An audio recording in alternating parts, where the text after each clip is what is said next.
Hey, today we want to talk to you about, are you your spouse's friend? You might say, well, they're my spouse. Of course they are. But I want to talk to you about what it really means to be a friend to your spouse. So yeah, I'm Mitch, and this is my wife, Kim, and we're from Keeping the Vows, where we're all about helping you to discover and maintain that Christ-like marriage.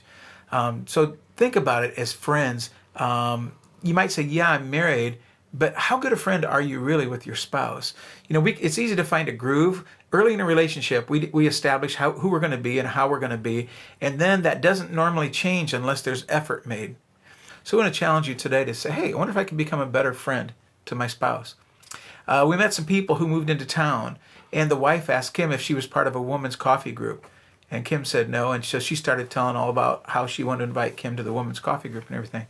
And I'm not at all against women's coffee groups, but one thing the lady said was interesting. She said, there's some things you just can't talk to your husbands about. And I thought, lady, you don't know me. I would hope Kim could tell me anything, And so, once again, I don't have a problem with women getting together and talking, but maybe once in a great while, the talk could turn negative about husbands. I'm sure that never happens really, right? But it could.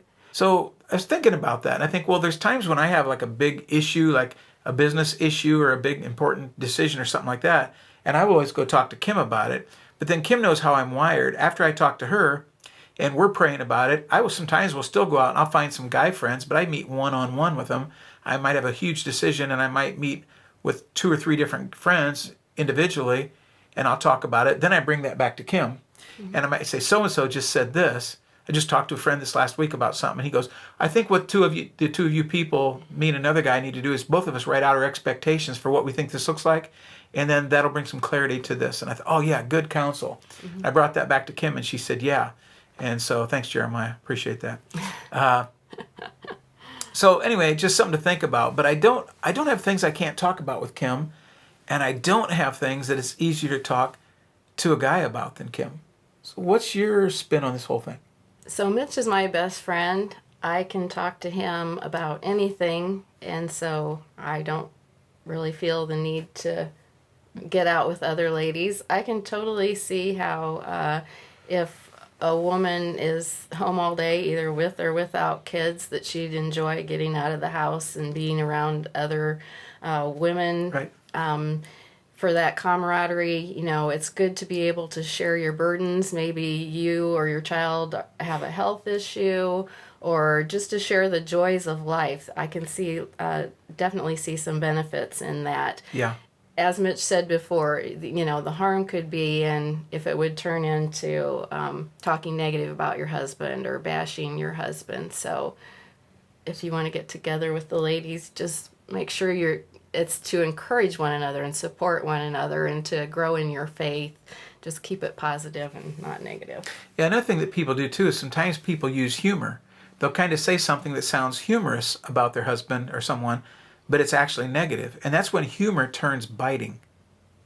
You can say something that sounds funny, but in reality, it's a negative comment. It's dissing that person.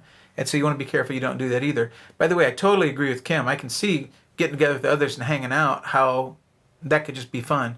The part I didn't understand was, there's some things you can't talk to a husband about. That's the part I didn't understand. Yeah, good clarification. I don't have a problem with women getting together and just hanging out. That's not a problem.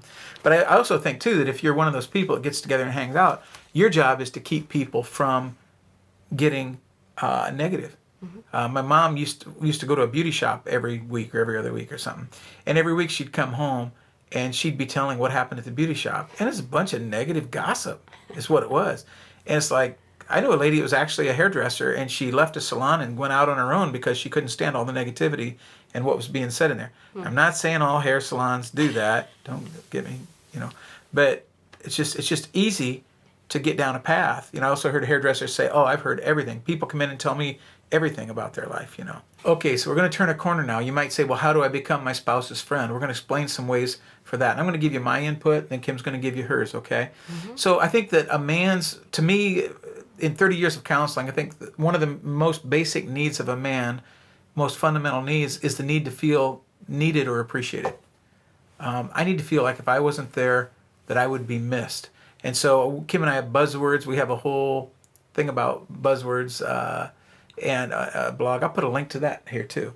It's great. But we call it caveman. It's like I'm so primitive that I just need her to come in and stroke my ego, and I don't care if she's even lying. It doesn't matter because I just need my ego stroked, okay? So I need to know that I'm needed or appreciated. And that's one thing for me that really helps me to communicate with her. If I feel needed and appreciated, I'm much more apt to open up and I'm more apt to share and talk to her.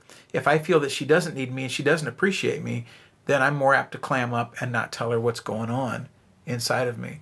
So I build rocking chairs as a hobby. I built the chairs we're sitting in right now.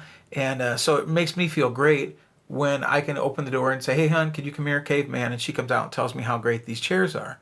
And I really feel appreciated. But appreciated is different than needed. It means she not only needs me, but she's glad to have me in her life. So if she appreciates me, means I mowed the yard. That's good. It's done.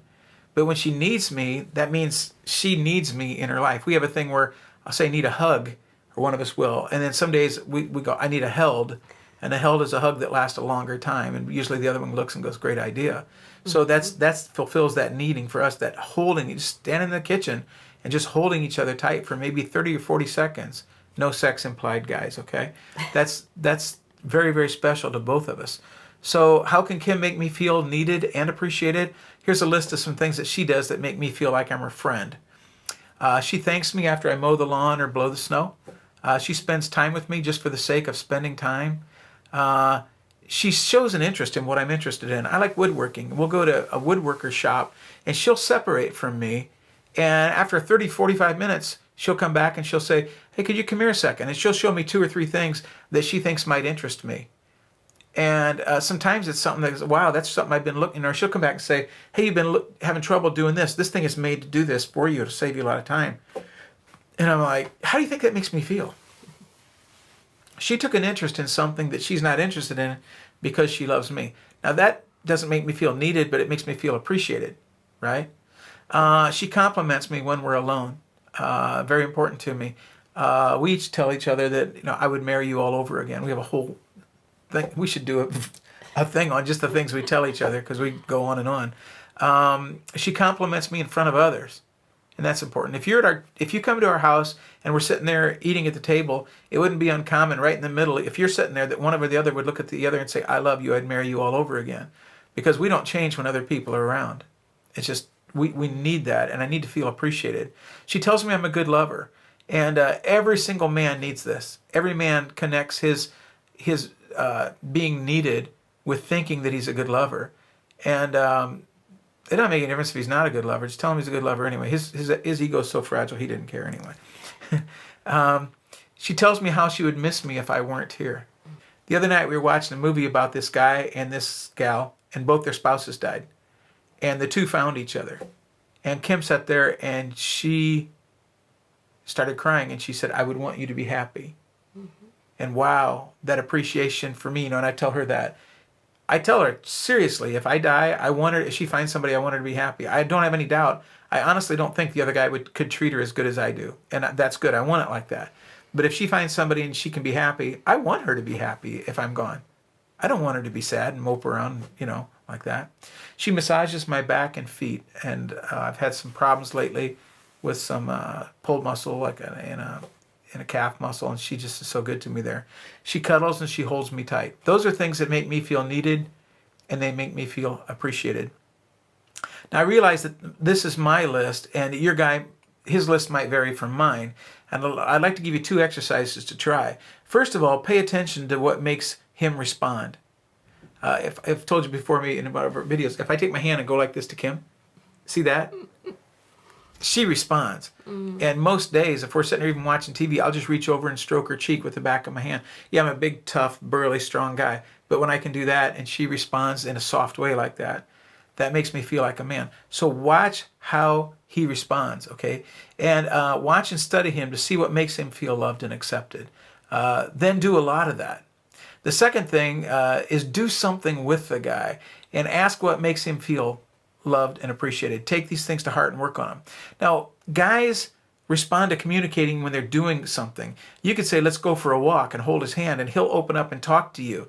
If you say, sit down, we need to talk, it's just the opposite effect. He just clams up. He goes inside.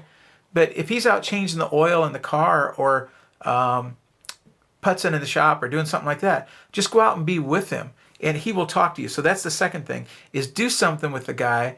And then while you're doing it, ask him. Don't just walk up and say, what is it that makes you feel appreciated? It might not work as well. But while you're doing something with him, you might want to go for ice cream. That's of God, ice cream. Yeah. Sounds good to me. Things like that. Yeah. They're not going to have broccoli in heaven. If they do, it's going to taste like Haagen-Dazs. That's God told me that one day in a vision. It might have been an ice cream. I don't know. Anyway, let's go on. But anyway, guys respond best when they're communicating or doing something, walking, a project, even driving. So that's just the guy's input on it. Kim, what do you have to say about being a friend? So women, I think that we'll become our husband's best friend when we follow God's plan. He's laid out a design for us from the very beginning. He created woman to be man's helper. And so if you're being your husband's helper, I think he's just naturally going to respond to that. Who wouldn't respond if someone is encouraging them and supporting them? When we were first married, I thought that I had to be right and I had to have my own way. Well, that's a coincidence. So did I. Who wants to be a friend with somebody like that? So, if you want your spouse to be your best friend, then treat them like your best friend. Support them, encourage them. Don't always have to have your way and be right. We became much closer friends when we started working together as a team and making decisions together and figuring out what benefited us as a couple instead of just me looking out for my own interests. So here are some ways that Mitch makes me feel loved and appreciated. He opens my car door for me. I like that. I do too. He holds the door for me when we go somewhere. He always treats me like a lady. Men, treat your woman like a lady. He reaches over and takes my hand when we're out walking, whether it's just us for a walk or if we're out in public or whatever. He listens to me when I talk to him. Hate to interrupt and not listen while you're saying that. Okay. But I just thought of something that was really cool that we used to do. We had a Mazda Miata, had a 6-speed transmission, and I would go from second gear to sixth so I could reach over and hold her hand again. So I'd rev clear up in second gear and skip the others and go to like sixth gear. And every time she would look at me and she would smile because she knew I couldn't wait to hold her hand. That's just me. I'm kind of weird like that. Okay, that was now, worth get back to the part, because that was a very good example. Yeah, get back to the part where I listen, where I interrupted right there. But go ahead. Okay. He asks my opinion when a decision needs to be made, and he really cares about what I have to say.